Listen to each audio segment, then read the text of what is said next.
When people think of Jaipur, they imagine forts, palaces, textiles, art, and culture. But beneath the heritage, a strong startup ecosystem has been building for years. From consumer brands like Minimalist and Wooden Street to tech names like Cardeco and Finova Capital, serious companies are being built here. Jaipur has produced unicorns too. Cardeco and DealShare are the headline examples. In fact, I spoke about some of these brands in my last video too.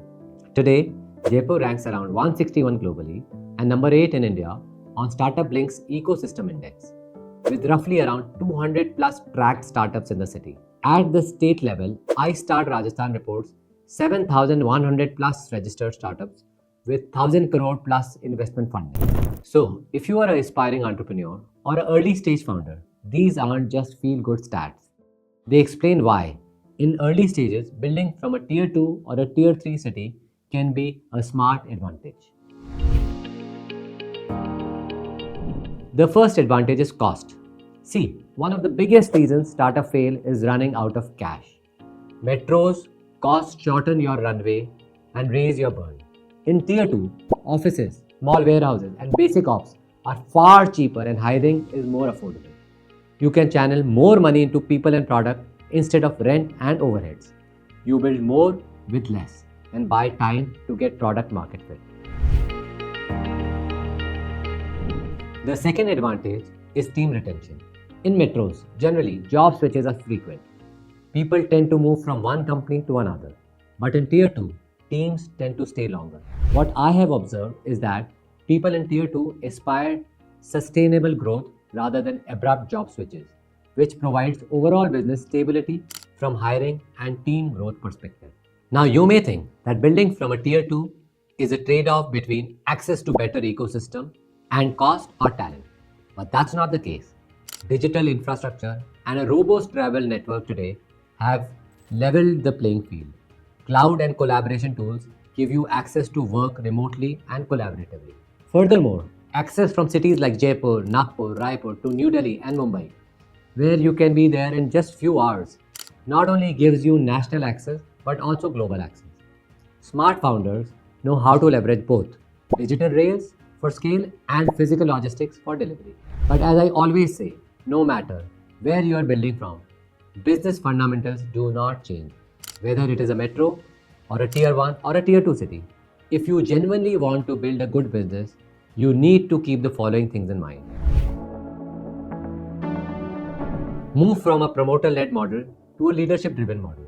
Hire people who can lead verticals like finances, operations, marketing, etc.